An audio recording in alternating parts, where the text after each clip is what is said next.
Bonsoir à tous mes petits monstres. Juste avant que la vidéo ne commence, je tenais à vous partager ce magnifique fanart qui m'a été envoyé par H. Dolly Art. Excuse-moi si je prononce mal ton pseudo et que je trouve vraiment magnifique.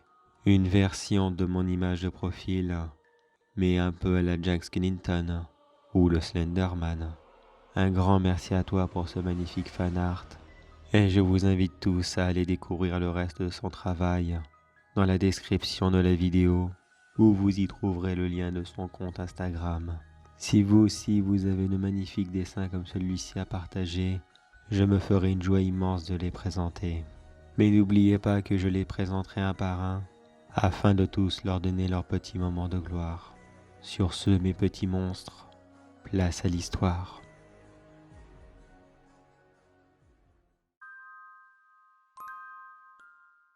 Une youtubeuse d'Urbex était partie pour réaliser l'une des plus belles sorties de sa vie. Elle avait longtemps hésité, soit entre un hôpital abandonné ou une caserne militaire abandonnée elle aussi. Les deux bâtiments avaient un passé assez mouvementé, mais après avoir laissé choisir ses abonnés, le choix tomba sur l'hôpital. Elle s'y renda donc en pleine journée.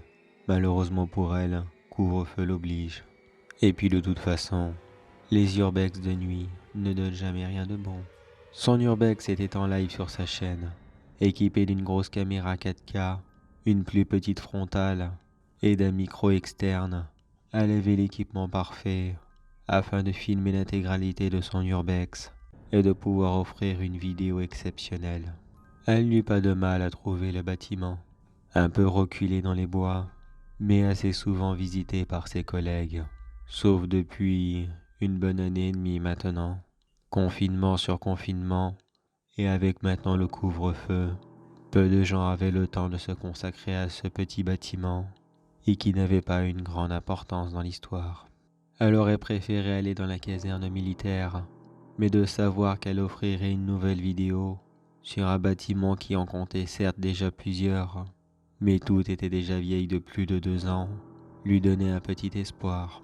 Ça serait comme un contenu remasterisé. Elle visita rapidement le bâtiment qui n'était pas très grand. Beaucoup de ses abonnés visionnaient le live et lui donnaient plusieurs commentaires en même temps. Plusieurs connaissaient déjà bien le lieu après avoir regardé des vidéos des autres youtubeurs et ils se donnaient un malin plaisir de lui spoiler littéralement l'endroit. Passe derrière cette porte, tu verras. Tu vas trouver l'une des chambres qui est bien glauque avec toute la végétation qui a repoussé.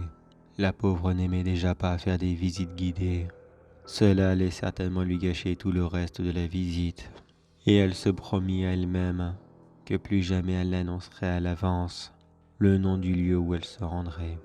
Pendant un bon moment, elle croyait même que l'un de ses abonnés était venu avec elle, car elle entendait des bruits de pas derrière elle, qui ne cessaient de la suivre pièce après pièce. À chaque fois qu'elle se retournait, il n'y avait strictement rien. Mais pourtant, elle n'était pas folle. Même ses abonnés lui écrivaient en commentaire « Ne t'inquiète pas, nous aussi nous l'avons entendu. Il y a bien des bruits de pas dans ce bâtiment. » À plusieurs reprises, elle cria à voix haute « Veuillez sortir maintenant, ce n'est vraiment pas drôle. Vous voyez bien que vous foutez mon live en l'air. » Mais elle ne reçut jamais aucune réponse. Soit c'était un réel stalker, ou alors un abonné très timide et qui n'osait pas venir la déranger. Mais dans tout le cas, le mal était fait, car elle s'était donné un point d'honneur à faire toutes ses urbex seule, et maintenant cette règle était gâchée. Complètement énervée de cette situation, elle attendit d'entendre le dernier bruit de pas, et elle courut dans sa direction, en espérant pouvoir trouver cet emmerdeur qui avait bien décidé de lui pourrir la vie. Elle courut dans une autre pièce retournant sur ses pas, mais elle n'y trouva qu'un pauvre renard calfeutré sous un bureau et qui tremblait de peur.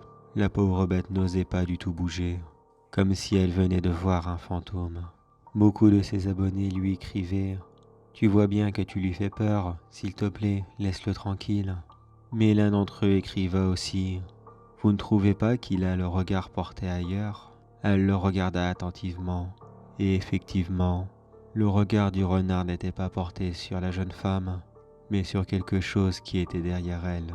Elle tourna légèrement sa caméra frontale et elle filma une immense créature, toute poilue avec d'énormes yeux jaunes, une immense mâchoire ouverte, remplie de dents acérées prêts à l'attraper. Complètement pétrifiée par la peur, la jeune femme n'a eu que le temps de se dire « Eh merde, j'aurais dû aller à la caserne ».